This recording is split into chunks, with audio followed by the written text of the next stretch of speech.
Historia, libros y banderas, el podcast de agricultura sobre nuestro pasado, política, textos y propuestas para conocer y comprender los grandes cambios que vive Chile y el mundo. El historiador y académico Alejandro San Francisco, junto a un invitado, con una relajada pero profunda conversación, analizarán los cambios que vive hoy nuestra sociedad. Historia, libros y banderas, con el historiador y académico Alejandro San Francisco. En CMPC llevamos un largo camino fortaleciendo nuestro trabajo, lo que nos ha permitido desarrollar distintas iniciativas junto a comunidades, por ejemplo, con la recuperación de un árbol extinto o el restablecimiento de agua potable en zonas rurales, la conexión del turismo y cultura a través de una sola ruta, o también el desarrollo de envases reciclables y amigables con el medio ambiente. Son esos y otros desafíos los que hoy nos permiten creer en el valor de las soluciones inspiradas en la naturaleza. CMPC, creando valor natural. Conoce más en cmpc.com. Hola, ¿cómo están? Qué gusto verlos nuevamente. Soy Alejandro San Francisco y estamos en Historia, Libros y Banderas, nuestro podcast de cada semana. Tenemos la alegría de tener hoy a un gran amigo, Julio Izammit.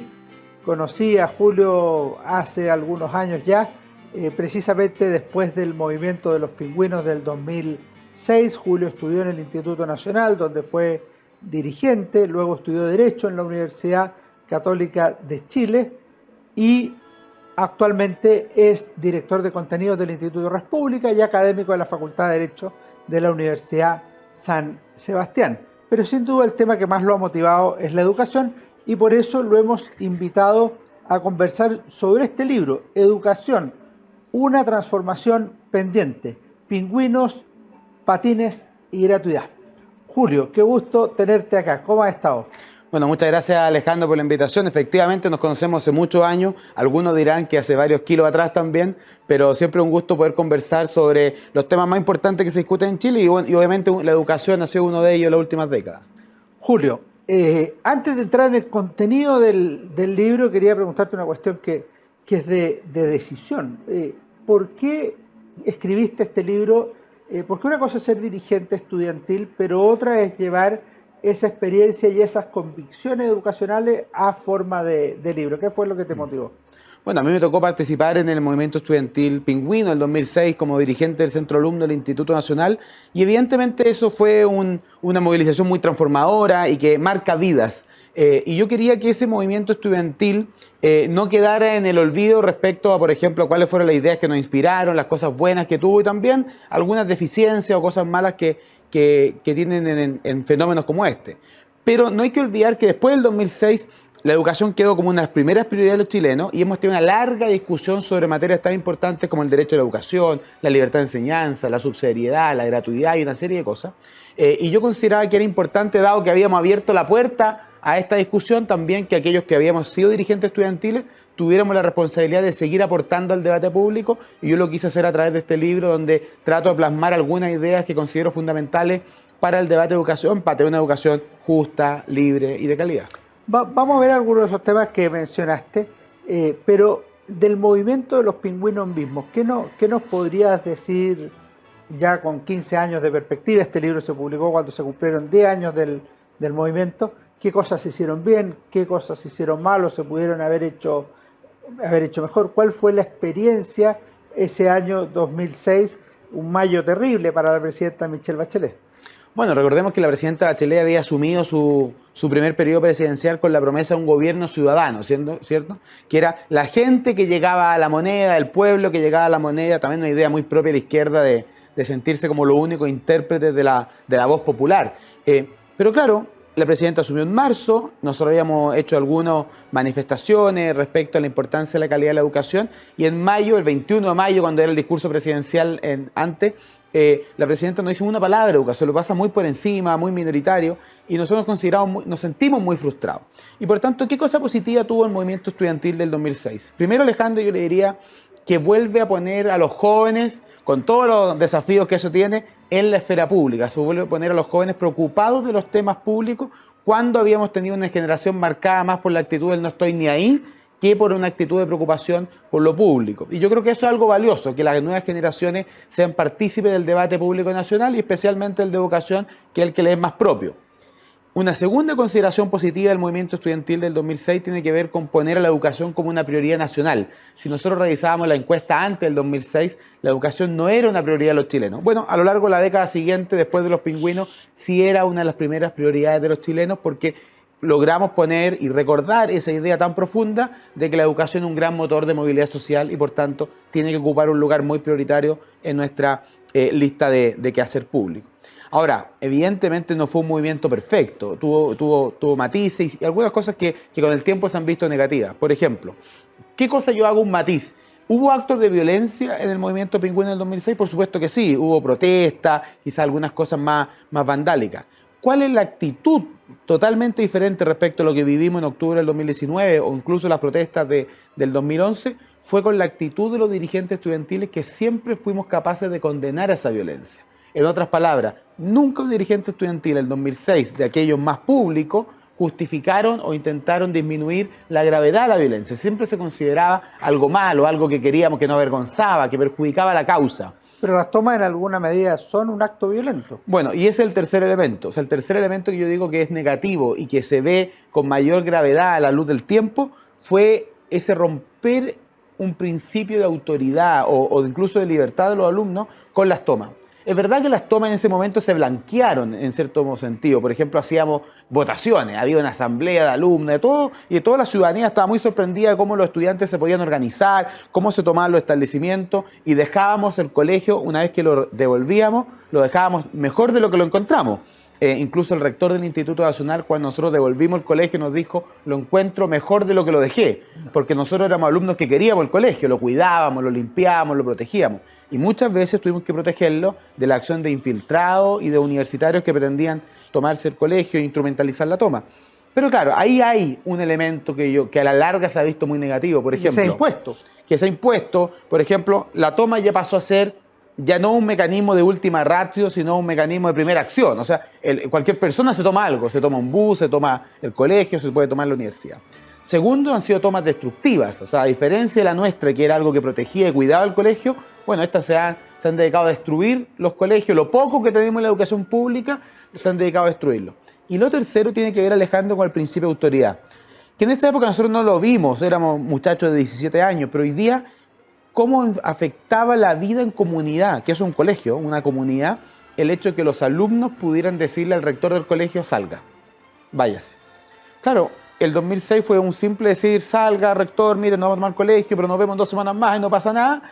Con el paso del tiempo, eso fue que los alumnos se creían con el derecho de decir al rector, váyase, usted ya no es más el rector, y eso fue ratificado por la autoridad de la época, por ejemplo, los alcaldes de Santiago, en el caso del Instituto Nacional, y tiene el Instituto Nacional destruido como lo vemos hoy día. Julio, el libro tiene varias páginas que podríamos llamar conceptuales, donde tú tratas de fijar una posición. Avancemos sobre algunos de esos conceptos relevantes. El derecho a la educación, por ejemplo, ¿qué implica y cuál es la bajada que tiene ese derecho a la educación en el Chile del siglo XXI? Bueno, yo recuerdo que en Chile hubo una discusión muy grande sobre la educación, era efectivamente un derecho, algunos lo definieron como un bien de consumo, y lo que pasa es que frente a una misma cosa pueden haber distintas miradas, Alejandro, puede haber distintas perspectivas. Desde una perspectiva meramente económica, evidentemente la educación, el servicio educacional es un bien de consumo porque la alternativa es que fuera un bien de capital, o sea, desde la perspectiva económica, con las limitaciones propias de la economía. Desde la perspectiva filosófica, el derecho a la educación misma, es más profundo, ¿cierto? De la perspectiva filosófica, la educación es hacer que las personas tengan un desarrollo integral, es que saquen lo mejor de sí mismos. En palabras de Juan Pablo II, es que el hombre sea más y no solo tenga más. Pero también en la perspectiva política institucional o política jurídica. Y desde la perspectiva política, la educación evidentemente es un derecho. Es el derecho que tienen las personas a sacar lo mejor de sí mismas, a desarrollarse integralmente en un marco de comunidad. Ahora, que la educación sea un derecho no significa de que tiene que ser proveída única y exclusivamente por el Estado. ¿Qué significa que sea un derecho entonces? Por ejemplo, que sea un derecho es que las personas tengan la posibilidad y la oportunidad de desarrollarse integralmente, de educar a sus hijos de la manera que ellos quieran y de que el Estado debe ayudarlos a ese fin. Ahora, ahí lo vinculamos entonces con un segundo concepto que tú también mencionas, que es la libertad de enseñanza por un lado y la subsidiariedad, que siendo conceptos polémicos, tú le dedicas varias páginas a la promoción de esa idea. Bueno, la verdad es que cuando yo dije que era un derecho la educación, en cierto modo fue polémico en el mundo al que yo pertenezco, que es la centroderecha. Incluso recuerdo la presentación del libro cuando Andrea Lamán destacó el hecho de que yo dedicara página a decir que era un derecho a la educación, porque la derecha había un cuestionamiento quizás por abocarnos a una perspectiva meramente económica, olvidando o subvalorando esta perspectiva filosófica o jurídica. Pero también los otros dos conceptos son polémicos, tiene que ver con la libertad de enseñanza y con la subsidiariedad. Me gusta cómo usted, Alejandro, relaciona los temas, porque esto demuestra que es una discusión mucho más amplia, integral, y que no se limita en compartimentos estancos de derecho a la educación como si no estuviera relacionado con la libertad de enseñanza. Muy por el contrario, educar es un proceso formativo. Y cuando uno piensa en la libertad de enseñanza, a lo que nos estamos refiriendo es al derecho preferente de los padres a educar a sus hijos.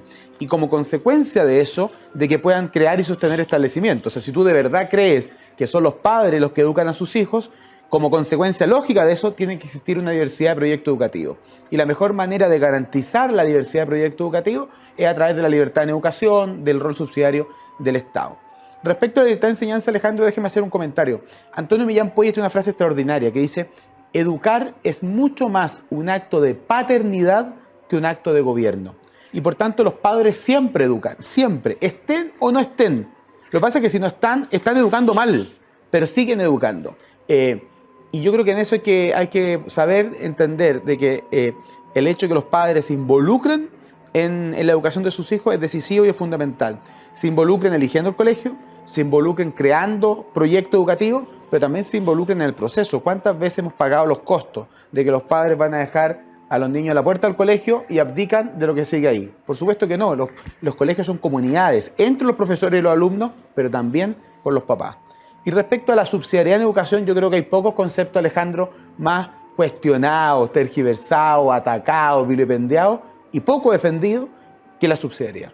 Y a mí me da la impresión de que eso es porque la izquierda comprende muy bien lo que es la subsidiariedad, que es un límite al Estado y una garantía de la libertad de las personas, y la derecha me da la impresión a mí que muchas veces no alcanza a aquilatar, a comprender la cabalidad del concepto y cae a veces en la trampa de definiciones limitadas. ¿Qué es la subsidiariedad? El mismo Millán Puey lo que dice es que la subsidiariedad es ese concepto, ese principio del ayúdate que yo te ayudaré. Dale tú primero, pero si tú no puedes, yo no te voy a dejar solo. Y yo creo profundamente en el principio de subsidiariedad como un principio que articula los esfuerzos del Estado, de los cuerpos intermedios, por ejemplo, los colegios, los proyectos educativos y las personas. Y esos, cada uno puede por sí mismo contribuir al bien común. Las personas pueden hacer cosas, los colegios pueden hacer cosas, el Estado puede hacer cosas. ¿Cómo yo lo articulo para que sea ordenado bien hacia el bien común? Bueno, a través del principio de subsidiariedad, que en otras palabras es la mejor garantía de la libertad, es la mejor garantía de que exista diversidad, un sistema educativo diverso, plural, y que podamos entre todos sacar esta misión común, que educar a nuestros niños. Y a veces, Alejandro, usa una cosa muy chiquitita. Yo creo que la incomprensión de la subsidiariedad tiene que ver con que muchas personas asocian la palabra, la voz subsidiariedad con secundario. Cuando uno dice, oye, es que el Estado tiene un rol subsidiario en educación, en ningún caso significa que sea secundario, que sea irrelevante o menor. Es un rol importantísimo, pero solo sí, una vez que los padres no pueden por sí mismos. En el tema práctico, tú dijiste que logramos instalar no solo los jóvenes, sino que el tema de la educación como un aspecto crucial de la discusión pública y entre los primeros lugares de las preocupaciones ciudadanas. Después de eso, se han incrementado considerablemente los recursos en educación para las universidades, para los establecimientos de enseñanza básica y media, incluso para la educación estatal. Y los resultados no son consistentes, o sea, no tenemos hoy día una educación sustancialmente mejor.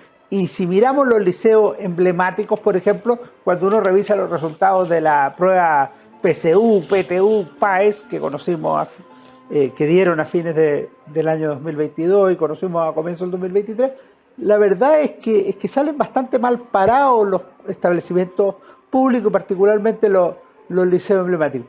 ¿Dónde hemos fallado como sociedad? ¿Dónde está el problema, primero, de esos establecimientos y segundo, de las reformas institucionales, las más profundas, de la presidenta Michelle Bachelet, el no al lucro, no al copago, no a la selección? Sí. Bueno, Alejandro, usted pone el dedo en la llaga, y que es la frustración que en cierto modo también me llevó a escribir ese libro, que han pasado, cuando escribí ese libro habían pasado 10 años del movimiento estudiantil, hoy día ya han pasado más de 15, y uno piensa, ¿Qué cambió? ¿Qué mejoró? Hoy día el Instituto Nacional es un mejor colegio. Hoy día los alumnos jóvenes que en todo Chile que van a colegios municipales tienen más oportunidades y la respuesta ciertamente no es positiva. Y eso te lleva a una frustración.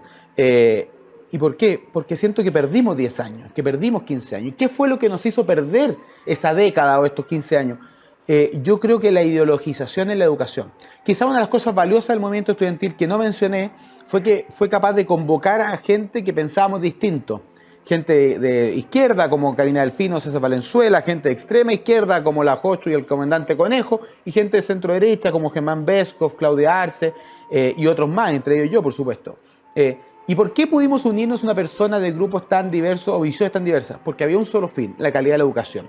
Ahora, los medios evidentemente discrepábamos, eso era parte de la discusión pública.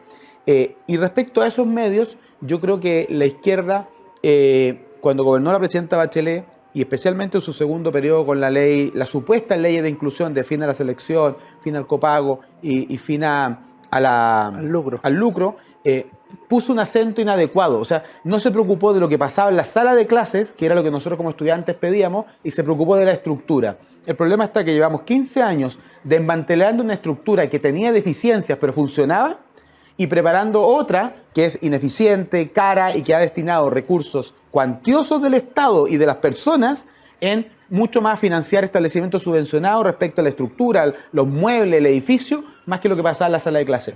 Y ahí tú ves la ideología que los movía. La presidenta Bachelet y su ministro Nicolás Aguirre, cuando decían hay una persona que va en patines y otro va a pata pelada y yo lo que tengo que hacer es quitarle los patines a uno, eso lo demuestra el cuerpo entero. Ellos no están preocupados de nivelar hacia arriba, sino de nivelar hacia abajo. Obviamente eso es mucho más fácil y lo han conseguido. Tú fuiste muy crítico de esa tesis de nivelar los patines. ¿Qué crees que había en realidad detrás de una postura así que parece inconcebible en el siglo XXI, cuando todos suponemos que hay elementos de la ciencia, de las comunicaciones que permiten a todos acceder a más nivel de conocimiento? Y por otro lado hay una convicción del derecho que asiste a todos a tener una mejor educación. ¿Qué hay detrás de eso y por qué creías que era tan importante levantar la voz para resistir esa tesis? Bueno, primero Alejandro, yo me niego a creer que esa simplemente fue una frase desafortunada. No fue una frase desafortunada de Nicolás Aguirre. Algunos han tratado de defenderlo. Mira, es que lo dijo en tal contexto. No, lo dijo. Pero peor no es que lo haya dicho, es que lo piensa. Y es las cosas que inspiraron el accionar del gobierno de la presidenta Bachelet y en gran parte también las cosas que hace el gobierno del presidente Boric. Margaret Thatcher lo dijo alguna vez en la Cámara de los Comunes de una manera extraordinaria. Efectivamente hay brechas, pero la izquierda, en vez de querer que esa brecha se reduzca así, siempre busca disminuirla así. Y yo a veces, y muchas veces en la discusión pública he estado dispuesto a soportar brechas, siempre y cuando vaya así. A mí lo que me importa es la educación que reciben los más pobres. A mí lo que me importa es la educación que recibe la clase media. Que los más ricos puedan acceder a la mejor educación posible, fantástico, le deseo el mayor de los éxitos. Mi obsesión es con la calidad de la educación que reciben las familias más pobres y vulnerables del país. La izquierda, en cambio, lo que prefiere es perseguir a los colegios particulares, perseguir a los colegios subvencionados y no poner el acento en la educación municipal. Y todos los que hemos estudiado la educación municipal podríamos hacerle una lista de 4 o 5 cosas de cómo mejorarla rápido. La formación de los profesores, horas de libre disposición para que puedan preparar clases, disminuir el número de alumnos por sala. Del Instituto Nacional son 45, un colegio inabordable tanto en la sala de clases como en su estructura. Bueno, y así suma y sigue. Pero no. La izquierda lo que prefiere es perseguir a los colegios subvencionados. La izquierda está más preocupada de perseguir a los Boston College de su época que mejorar a la escuela E474 de cualquier comuna de Santiago o del país. Y yo creo que eso lo demuestra el cuerpo entero de su obsesión igualitarista, pero de una manera equivocada, de nivelar hacia abajo y nunca buscar nivelar hacia arriba. Estamos conversando con Julio Isamit con su libro Una educación, una transformación pendiente, pingüinos, patines y gratuidad. Julio, para ir terminando te quería preguntar un par de cosas. La primera es, ¿cómo ves esta idea de educación superior gratuita? Que puede ser entendida como un concepto de carácter universal, al ser un derecho, como dicen algunos dirigentes, deberá ser gratuita exactamente para todos. 2, deberá ser gratuita para aquellos que más lo requieren, que es un tema que podría ser más técnico. Los 6 decirles más pobres, los 4, los 7, que es un tema ya más más de focalización, o la tercera derechamente no debería haber ningún tipo de educación gratuita, cada uno paga en tiempo presente o paga en el futuro a través de un crédito. ¿Cómo ves tú ese tema? Bueno, lo primero es que yo estoy a favor de la gratuidad en la educación superior, pero estoy a favor de la gratuidad en la educación superior para los más pobres, para aquellos que lo necesitan. Muchas veces cuando la izquierda pone un tema sobre la mesa, hay que ver siempre lo que está detrás. Y la izquierda puso sobre la mesa la discusión sobre gratuidad. Me parece bien, hay muchas familias endeudadas, vulnerables, que no podían pagar la educación de sus hijos. Es un tema acertado. Pero después de eso, la izquierda hace dos clics tremendamente preocupantes. Primero, que la gratuidad tiene que ser universal. Bueno, ellos están dispuestos a destinar recursos escasos del Estado para financiar a una familia vulnerable, pero también para financiar a los hijos de los más ricos. Con el costo asociado, Alejandro, de que los hijos de los más ricos van a las carreras más largas, con las carreras más caras, a diferencia de los hijos de las familias más pobres, que como todos sabemos, los que venimos de un mundo de familia de clase media, es que las familias más vulnerables muchas veces van a centros de formación técnica e institutos profesionales más que a estudiar medicina u otra carrera. Y lo segundo es que obviamente en la lógica de la izquierda, quien pone la plata pone la música. Y por tanto, como te dicen, oye, gratuidad, ni un problema, pero yo le digo dónde estudiar. Y eso es lo que hizo la presidenta Bachelet. Recordemos que la presidenta Bachelet, cuando prometió gratuidad, lo que dijo es gratuidad, pero en estas instituciones. En el proyecto original. En el proyecto original. Y tuvimos que ir, como centroderecha, al Tribunal Constitucional, Alejandro, para que esa ayuda fuera a los más vulnerables, independiente de donde decían estudiar. En otras palabras, la izquierda le dice, si usted estudia aquí donde yo quiero, le pago la universidad. Pero si usted decide libremente estudiar en una universidad privada, o una universidad que no está en el consejo rector, o en un centro de formación técnica o instituto profesional, ahí no. Ahí arréglesela por sí mismo. Y yo creo, por tanto, que una política de gratuidad justa debiera ser gratuidad para los más vulnerables, un sistema de becas y créditos para la clase media y que los más ricos que puedan pagar por sí mismos lo hagan, porque pueden hacerlo. Y un segundo comentario en eso, Alejandro, solo muy breve. A mí me da la impresión de que a las familias más vulnerables no basta con la gratuidad. Hay que darle un extra, hay que darle un suple. El costo de oportunidad de un niño pobre de ir a estudiar es altísimo. La alternativa para él es trabajar y duplicar o triplicar el ingreso familiar. Entonces, que vaya a la universidad es un sacrificio. Hay que pagarle a la universidad y ayudarlo a que se mantenga, con becas de mantención, de movilización, de alimentos. Yo creo que una manera más adecuada de gastar los recursos públicos, bien focalizados, donde más se necesita. Para quedarnos con una nota esperanzadora, ¿qué claves, 2 o 3, crees tú que podrían desarrollarse en el corto y mediano plazo para tener esa triada que tú mencionas en tu libro de educación justa, libre y de calidad? Bueno, lo primero respecto a que sea una educación libre es mantener un sistema diverso, plural, donde las familias puedan elegir. Y por tanto, para eso hay que huir de la lógica que cree que los únicos colegios tienen que transmitir la visión del Estado o la visión del Ministerio de Educación, sino que se desarrollen proyectos múltiples. Y para eso, la existencia de colegios subvencionados particulares es fundamental frente a gobiernos que lo han perseguido permanentemente. Respecto a una educación de calidad, bueno, poner el foco en la sala de clases, poner el foco en lo que está pasando ahí, en la formación de los profesores y dramáticamente hoy día recuperar las salas de clases, recuperarlas de las manos de los violentos, de las manos que instrumentalizan esas salas para otros fines y no para educar a esos niños. Y tercero, una educación justa. Y una educación justa es de que todas las familias, con independencia de donde viven, con independencia de sus recursos, puedan elegir con libertad opciones de calidad. Y yo creo que ahí nosotros tenemos que ayudar a las familias más pobres y más vulnerables, no perseguirlas y obviamente que no pase lo que muchas veces vemos, que lo único que tienen libertad para elegir a veces son las familias más ricas. A mí me encantaría que en La Pintana, en San Bernardo, la comuna donde yo soy, existe la diversidad de proyectos educativos que existe, por ejemplo, en Las Condes, Vitacura o Barnechea, que es fantástico que exista allá, pero me gustaría que exista en todo Chile y que una familia de Santiago, de regiones, pueda elegir un colegio evangélico, católico, judío, uno sin religión, uno con foco en deporte, uno con foco en inglés. Yo creo que ahí vamos a tener un upgrade como país, especialmente en materia educativa. Perfecto, pero no te voy a dejar ir sin que nos responda una pregunta, un comentario que hacen todos nuestros invitados. Yo sé que eres un gran lector. ¿Qué has leído últimamente? ¿Qué quieres compartir con nuestra comunidad de Historia, Libro y Banderas como una lectura para el verano, para el año? ¿Qué te gustaría comentarnos?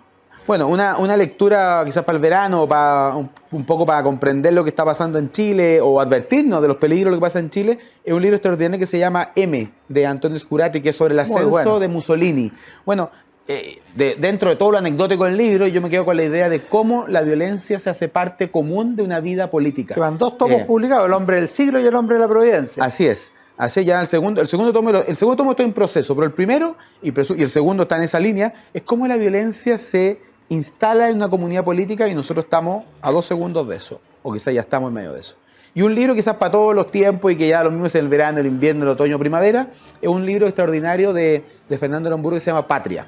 Es sobre el conflicto vasco, sobre la acción del grupo terrorista ETA y cómo esos grupos son capaces de dividir a la familia, cuál es el impacto que tiene en la vida de las personas, especialmente cuando uno de ellos es asesinado por un grupo terrorista. Y yo creo que esos libros que logró remecerme. Yo leo muchos libros, pero hay pocos que de repente tú adoras a un personaje y al otro lo odias, algo que solo me había pasado con Los Miserables antes, también me pasó con Patria, así que lo recomiendo para toda la época. Muy buenas recomendaciones, 2 libros de literatura de nuestro invitado Julio Izammit, que nos permitió conversar sobre educación, pero nos vamos con una de las claves del progreso cultural y social del país, que es la lectura. Así que Scurati, M y Fernando Aramburu, Patria, 2 librazos que me parece que son muy buenas recomendaciones. Julio, muchas gracias por habernos acompañado en Historia, Libro y Bandera. Muchas gracias por la invitación y un saludo a toda la comunidad que escucha este podcast permanentemente. Nos vemos, que estén muy bien. Hasta la próxima. Fue Historia, Libros y Banderas con Alejandro San Francisco.